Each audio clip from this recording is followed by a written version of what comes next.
I'll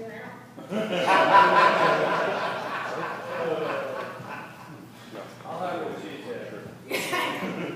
Hey, you know, Season 2. if you want to have Have you met Sharon? So it's episode 17, season number 4 of season 2. Ladies and gentlemen, now for something completely different. We are up to the second season. This is the 4th episode of the second season. It's the 17th episode all. This is Trans. This is a sci-fi adventure for your listening pleasure. Please put your hands together for the author, Fusari.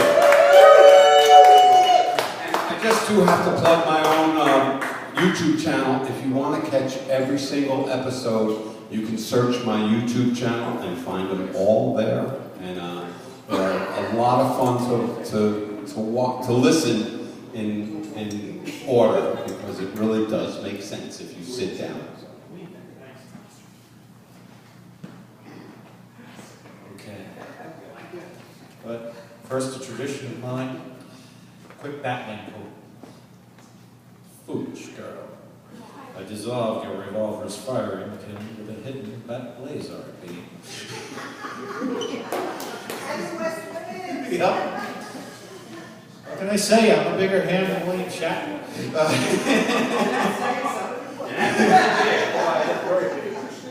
But anyway, with that being said, once again go forward with me to the world sometime in the near future, to the early 22nd century. A world where the next major industry in the United States is the manufacture of biological replacement parts. And it's a world where man has advanced to such a level that it is possible to literally recreate the human body into a form a person desires. We continue the story of Frankie and Fran Jensen, who were, until recently, one transgender person attempting to be transformed biologically, genetically, and physically into a female. Due to a stroke, the transformation procedure was aborted while it was underway. Frankie's brain remains in his original body. His brain tissue now fully regenerated, Frankie deals with the reality that he is still biologically male and cannot undergo the transformation procedure because it could kill him. As for Fran, originally the body that Frankie's brain was to be transplanted to, she is a healthy, beautiful 30-year-old woman with all of Frankie's memories and emotions, downloaded from a copy of Frankie's mind that was made before the transformation procedure. But she faces an uncertain future now that she knows the truth, that she is barely 2 months old with memories that are not her own. Further complicating Fran and Frankie's lives, it was revealed that other greater forces, whose intentions remain unclear at this time, seem to have an interest in Fran and Frankie's progress. Dr. Corbin is part of it. And for this brilliant young surgeon, an investigation started by the recently deceased Dr. Alexander Sikowski, inventor of the technology which created Fran, is underway by Dr. Corbin's superiors. This threatens to expose his involvement in the mysterious entity known as the Project, and perhaps more than this. As our story begins tonight, he faces the consequences of his actions. And now I present to you Trans Episode 17.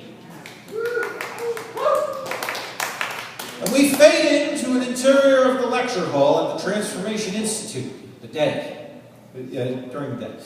Daniel Corbin stands in the center of the lecture hall, his laptop open. The laptop sits on a table and is attached to a cable.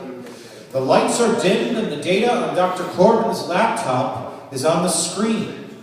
On the screen are two pictures alongside of each other, that of Fran and Frankie Jensen. In the lecture hall with Dr. Corbin are men and women of various ages and backgrounds. All of them are a combination of doctors, scientists, and bureaucrats. Three people of particular interest to us, though, the audience. The first is Dr. Dumaine, who sits quietly to her colleague's and listens quietly to her colleague's presentation. The second is an older man, Dr. Emil Salman, the director of the Institute's Board of Ethics. The third is Obed, who was introduced in episode 15. Dr. Corbin does his best to keep himself composed, but he appears to be sweating. And we cut in reaction shots of Dr. Dumaine and Obed. The lights brighten and the presentation ends. I make no apologies for my choices, ladies and gentlemen. Fran and Frankie Jensen are alive today because I took action. I will concede that you saved 2 lives, Dr. Corbin. But you have raised no questions with your copying of the contents of one line into another. Do you realize you have left this institute open to scrutiny? A lawsuit has been filed by the patient's father against you and this institute. Doctor, Franklin Jensen is a sick, twisted, transphobic man. He's a throwback to a century ago when people who were different were treated as less than human. I made absolutely certain when Frankie Jensen came to me a year ago what can happen, the complications, etc. He signed the paperwork of his own free will. His father has no legal grounds for this lawsuit. He only wants his son back as he feels Frankie should be, instead of accepting Frankie's desire to live as a female. Which brings me to my next point, Doctor. Based upon your own report, Frankie Jensen can now not live as a female. Unfortunately, yes. Another attempt could kill him. Frankie Jensen is classified as a transgender, male to female. Not anymore. Low chatter fills the auditorium in reaction to Dr. Corbin's words, and we cut in a reaction shot of Dr. Dumaine, who looks concerned. Please let me explain, Doctor.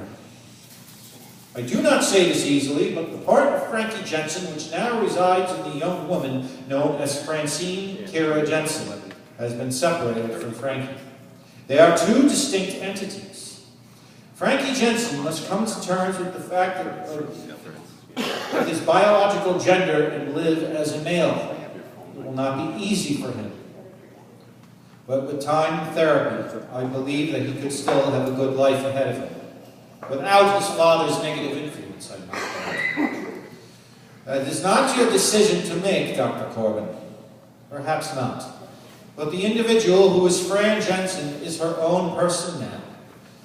Frankie Jensen must find who he is and make the most of this situation. Situation? If I may be blunt, Doctor, in my view, this situation may very well be a violation of the Geisen statutes. With respect, Dr. Salmon, this situation is not a violation of the Geisen statutes. Richard Geisen attempted to create a workforce of slaves using the late Dr. Sikowski's technology 30 years ago. Franklin Jensen Jr. was dying, and the target body, which was a completely clean slate on life support, was incapable of living independently without a fully functioning brain. Yes, but who is Fran Jensen, the entity who resides in her original body, or this new female body which bears her name? My colleague, Dr. Dumaine, is working with both Fran and Frankie to help them determine who they are. Yes, at Dr. Corbin's request, I am working with both patients. I will tell you, Dr. Salman, that I believe Dr. Corbin's intentions were honest. And we cut to Dr. Salman, who fixes his gaze upon Dr. Corbin. You will be informed of our decision, Dr. Corbin. Thank you for your cooperation. The occupants of the lecture hall rise and talk amongst themselves as they exit. Dr. Dumaine approaches Dr. Corbin and stops in front of him. Thank you, Angela. Don't thank me yet, Daniel. I still have a lot of questions. But I think you've convinced our colleagues. Dr. Corbin shakes his head a little. We'll see. Dr. Dumaine walks away from Corbin and goes off camera. He looks up at Obed, who remains in his seat for the moment. You did well, Daniel. Why the hell am I so nervous? Obed rises and walks down the stairs of the lecture hall to Dr. Corbin. It's only natural, my friend. But you got through it. That's the important thing. For now, Salman isn't going to let this go. Obed smiles wryly. You will. Dr. Corbin's eyes widen. Wait a minute, Obed. You're not going to... Of course not. You know we don't do that. Sorry. I'm ready to jump out of my skin right now. Well, don't. Solomon will not be an issue. Though I am more concerned about Dr. Domain. Don't let her get too close. Actually, I was going to talk to you about that. I think we should bring Angela Domain on board into the project. She's honest, and her integrity is without question. That's the kind of person we want, right? Obed nods. She may be too honest, but I will check with our associates. I admit her reputation does precede her, but for now, I get it. Tell me, Daniel, do you know what happened to Richard Geisler? You know what the history book said? He blackmailed Dr. Sikowski's husband, Connor Ricks, into creating the perfect worker. Ricks was the state's key witness against him, and Geisler remained in prison for the rest of his life. What does this have to do with Dr. Domain? Well, actually, it wasn't like that at all. I know. I was there 50 years ago. If Dr. Domain doesn't work out, I promise you she will be dealt with. Not as harshly as Geisler, of course. Doesn't mean she is a good person. But she will be neutralized. Cut to black, end of episode 17.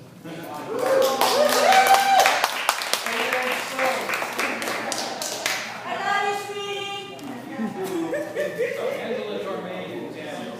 That was a coincidence. Anything else? So was I right? Was that something completely different? So, next up we have something even more completely different.